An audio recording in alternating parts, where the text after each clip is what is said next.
আমার আজকের রেসিপি জুকিনির পাকোড়া।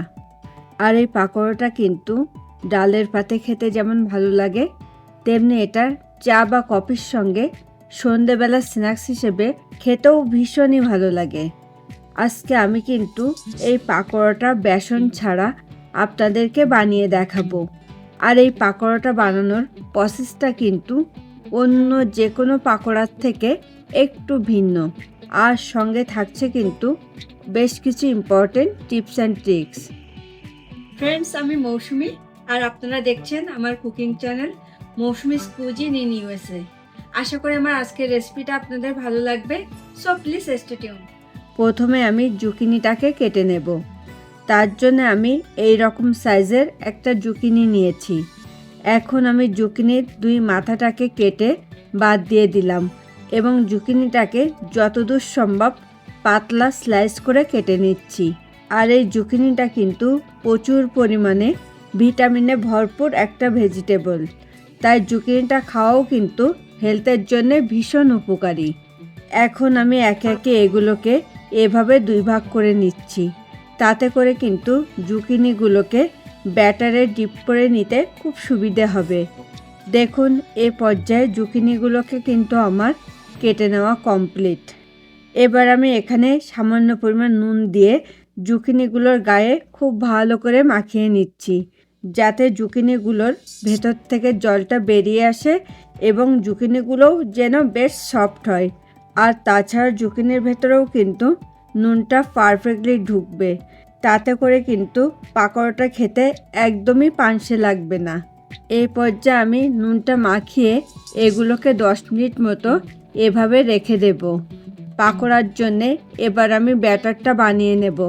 তার জন্য আমি একটা বোলের ভিতরে একে একে নিয়ে নিচ্ছি 1 কাপ ময়দা, 1/4 কাপ কর্নফ্লাওয়ার, হাফ টিস্পুন শুকনো লঙ্কার গুঁড়ো, হাফ টিস্পুন গোলমরিচের গুঁড়ো, 1/3 টিস্পুন হলুদ গুঁড়ো, 1/4 টিস্পুন বেকিং সোডা ও স্বাদ মতো নুন। এরপরে আমি একটা স্পুন দিয়ে প্রথমে সব ড্রাই ইনগ্রিডিয়েন্টসগুলোকে খুব ভালো করে মিশিয়ে নিচ্ছি। এই পর্যায়ে আমি এখানে অ্যাড করছি একটা এগ, যাতে পাকোড়ার স্বাদটাও অনেকটাই বেড়ে যায় এবং পাকোড়াগুলোকে যেন দ্রুত ফুলে উঠতেও হেল্প করে। এরপরে আমি এখানে অল্প অল্প করে রুম টেম্পারেচারে থাকা জল অ্যাড করে একটা মাঝারি ঘনত্বের ব্যাটার বানিয়ে নেব। আর এখানে কিন্তু ব্যাটারের ঘনত্বটা পারফেক্ট হওয়াও খুবই ইম্পর্টেন্ট, তা না হলে কিন্তু পাকোড়াগুলো আর পারফেক্টলি তৈরি হবে না। আমার আজকের এই রেসিপিটা আপনাদের ভালো লাগলে কিন্তু প্লিজ ভিডিওটাতে একটা লাইক এবং কমেন্ট করতে অবশ্যই ভুলবেন না। আর দেখুন, ব্যাটারের ঘনত্বটা কিন্তু ঠিক এরকমই হতে হবে। এরপরে আমি ব্যাটারটা একটু সেট হওয়ার জন্যে এটাকে 15 মিনিট মতো ঢেকে রেখে দেব। ব্যাটারটা রেডি হতে আরও কিছুটা টাইম লাগবে, তাই আমি এরই ফাঁকে জুকিনিগুলোকে ময়দায় কোট করে নেব। তার জন্য আমি একটা প্লেটে নিয়ে নিয়েছি কিছুটা ময়দা। এবার আমি এটাতে কিছুটা নুন ছড়িয়ে দিয়ে একে একে জুকিনিগুলোকে এভাবে ময়দায় কোট করে নেব। তাতে করে কিন্তু জুকিনির গায়ে ব্যাটারটাকে হোল্ড করে রাখতে হেল্প করবে।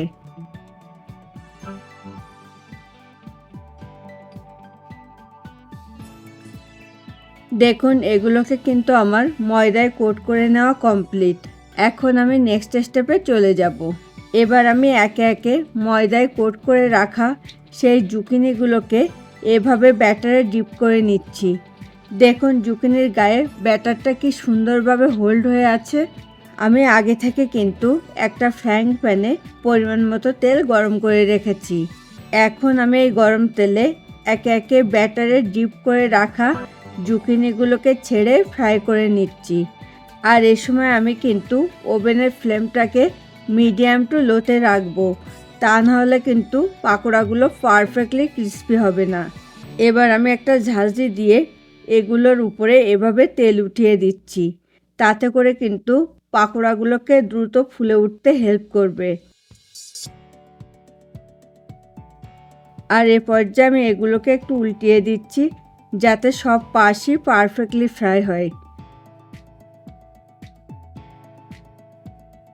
দেখুন পাকোড়াগুলো কিন্তু আমার পারফেক্টলি ফ্রাই হয়ে গেছে। এখন আমি এগুলোকে পরিবেশনের জন্যে সার্ভিং প্লেটে তুলে নিচ্ছি। সেম ওয়েতে আমি কিন্তু বাকি সবগুলোকেও ফ্রাই করে নেব। ফ্রেন্ডস, আপনারা যারা প্রথম আমার চ্যানেলটাতে ভিজিট করছেন, প্লিজ আমার চ্যানেলটাকে সাবস্ক্রাইব করুন। খুব তাড়াতাড়ি আবার দেখা হবে নতুন কোনো রেসিপি নিয়ে। Thanks for watching this video.